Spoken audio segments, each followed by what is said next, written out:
couldn't believe this was an actual argument. They're saying Ebonics, slang, should be taught in schools as if it's a Black native language. This is insanity. Let's be clear. Ebonics is slang, and slang changes depending on where you're from. Atlanta slang is not the same as New York slang. Baltimore doesn't sound like Detroit, so how can you call it a unified language? You can't. Now let's be real. Slang exists everywhere. Atlanta has its own flavor. New York has theirs. Baltimore too. That's culture. That's style. That's community identity. But it's not a replacement for standard English. Here's the problem. These women pushing this nonsense have been indoctrinated to keep the less value narrative alive among our youth. They want children to believe they can't compete, can't learn, can't rise above. And it's time out for that. And you know what makes it worse? They have degrees, but no common sense. None. They don't even realize how dumb they sound. Very dumb. Because while they brag about their credentials, they lack critical thinking skills. You'll notice the moment you push back with simple logic, they get irritated. Why? Because in their minds, the degree makes them untouchable, even when what they're saying makes no sense at all. Slang belongs in culture, in music, and in how we connect, but it is not a substitute for education. Standard English is the key to opportunity, whether it's business, law, medicine, or any other field. And lowering the bar for our children is not empowerment, it's sabotage. Teachers who land these jobs in these communities need to understand where they are and what their students bring to the table. And then they need to do their job of teaching standard American English. I'm all about that. Be culturally aware of where you are and teach American English. Or teach standard academic English. So that students know how to culture switch when they need to. Yes. Okay, if they see fit for that, but I don't think that's a responsibility of the teacher. The responsibility of the teacher needs to do exactly what you said. Be culturally aware, know thine audience, teach the language. Because if to say know when to culture switch, what if I don't want to culture? You know what I mean? Like I never wanted to culture switch. Then you don't want to. Well, it's not culture switching from standard to AAVE.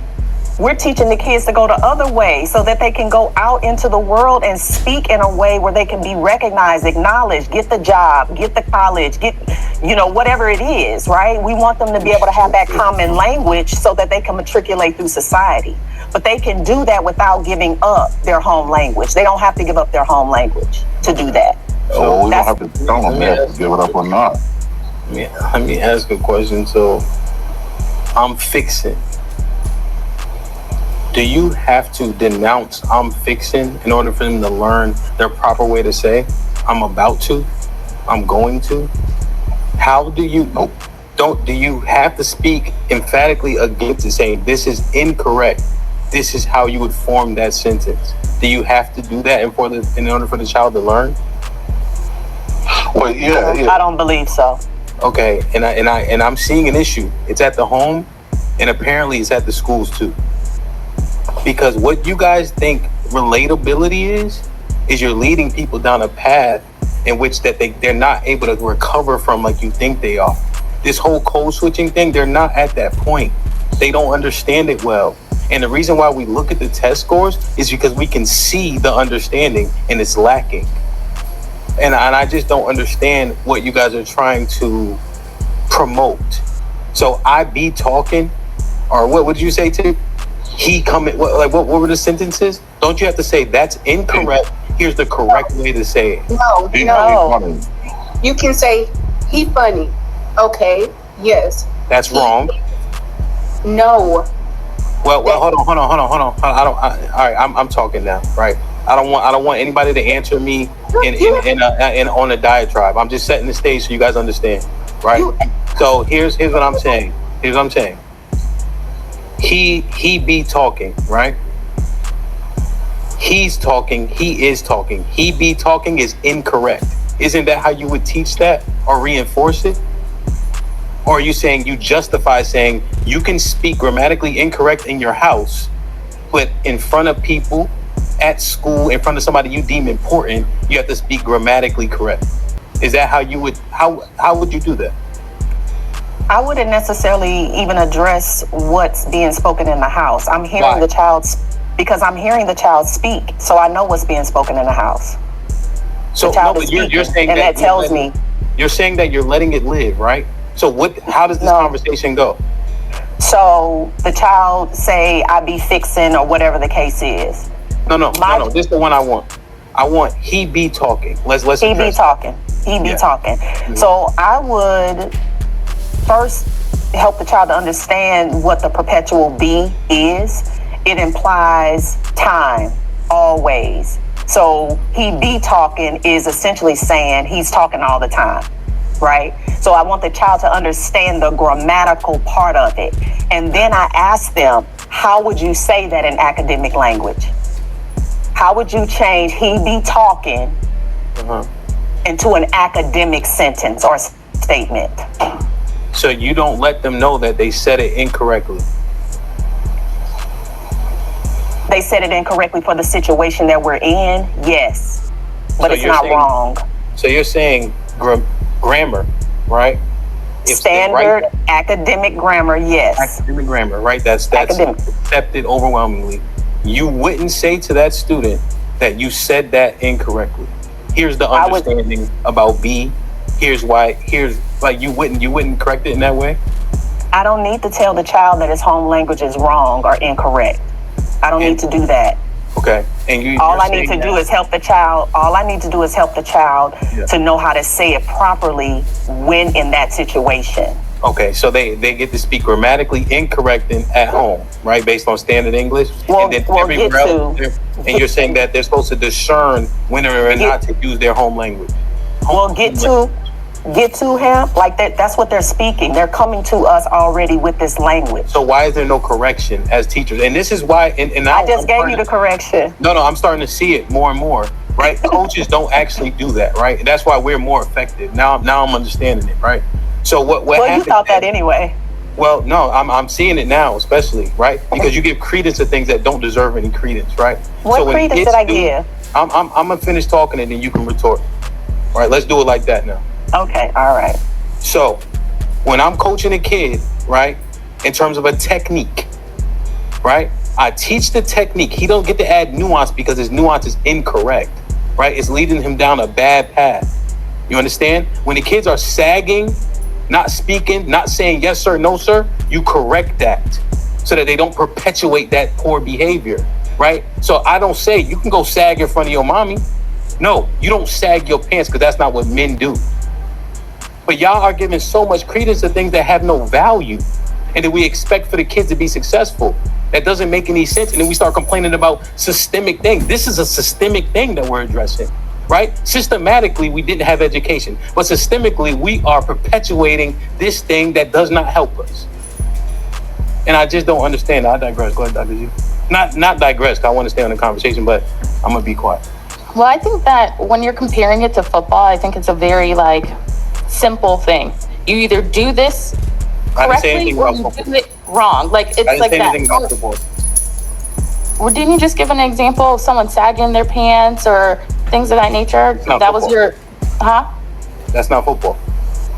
Well, what was your example? Coaching.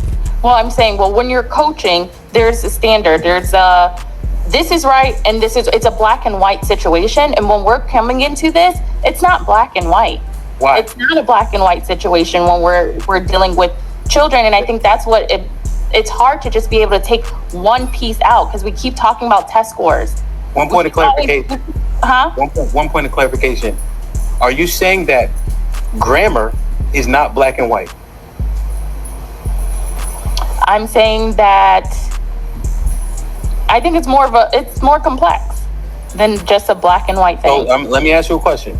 Are you saying that grammar is not black and white? Okay, grammar itself is black and white, yes.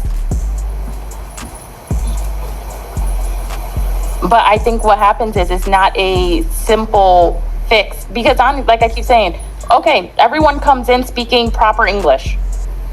Our test scores still are not going to fly high. That's not happening. How do you make that statement?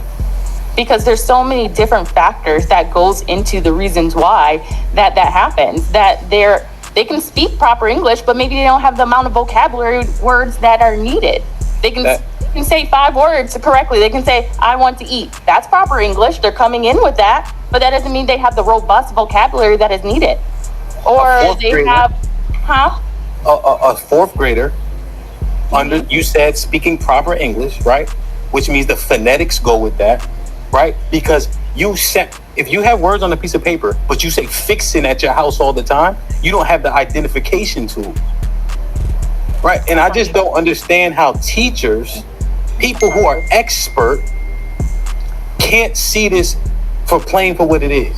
And when I looked up the thing, 52% of black children in 4th grade read at a deficient level, while 45% of Hispanics in 4th grade read at a deficient level. And I just can't believe that we continue to say this and we don't have any results to back it up. And we want to continue to talk about nuance as opposed to putting pressure on things that need to be put pressure on, like the parents, like the teachers. How would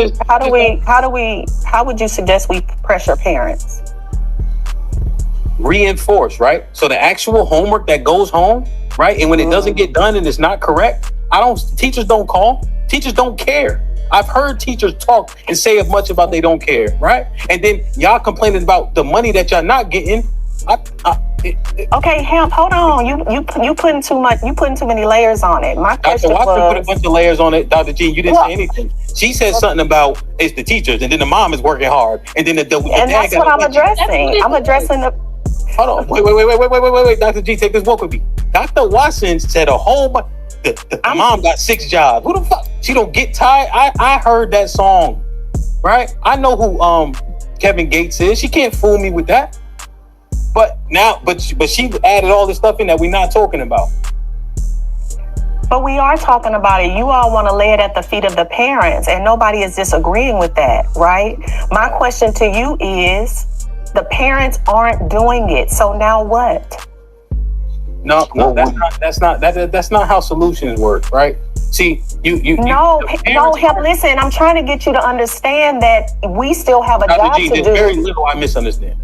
Well, it's not that you misunderstood it. Maybe it was me, right? But what I'm trying to be clear about, You said you're trying to get me to understand. That's why I said that. Oh, okay. My bad. I misspoke. Oh. What I'm trying to be clear about is we still have a job to do. The teachers, the kids are coming to us this way. We're not creating this. This is already happening, right? This is what's happening. And educational professionals and theorists have tried to reconcile what's already happening, right? Not that we're creating it. We're trying to create strategies and protocols and ways so that students can get what it is that they need. To simply say it's on the parents, that doesn't give educators anything.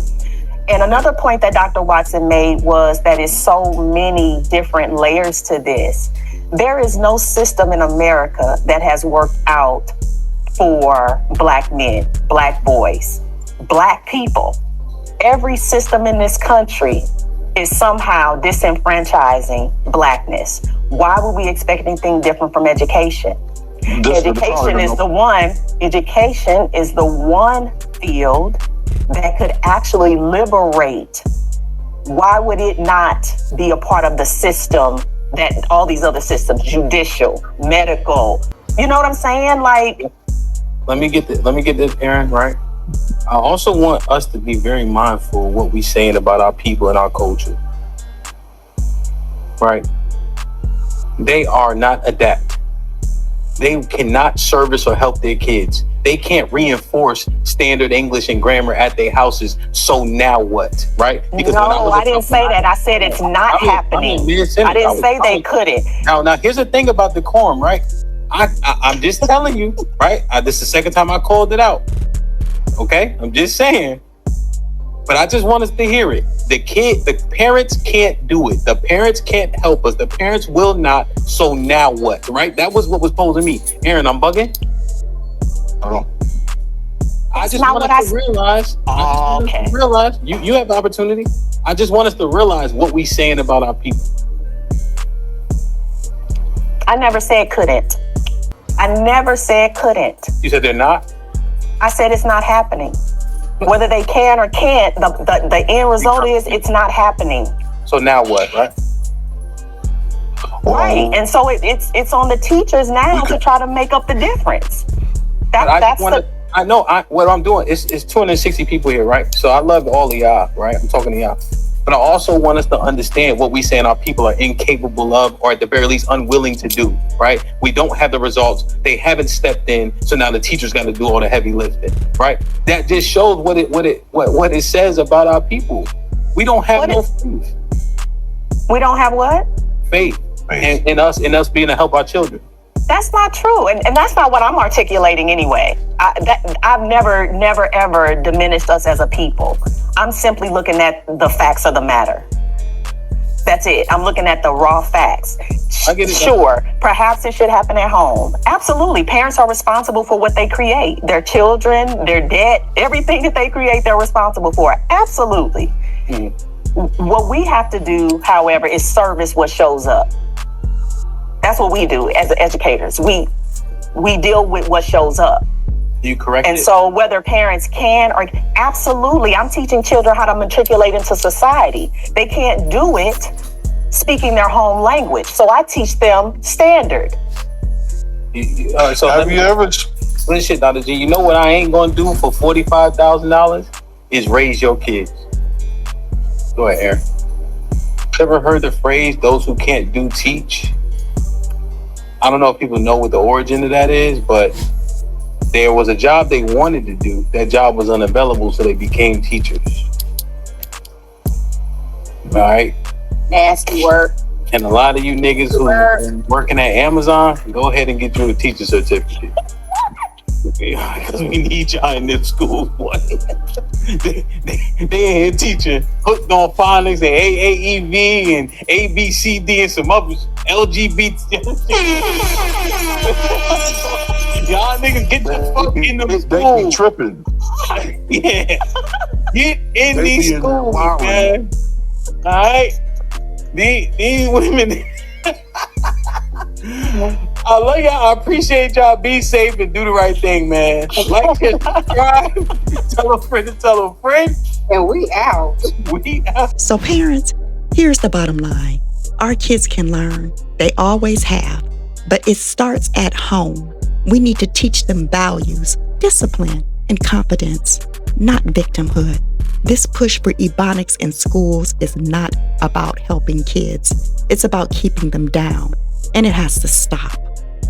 Thank you for watching. Please like, share, and subscribe. And I'll see you on the next one.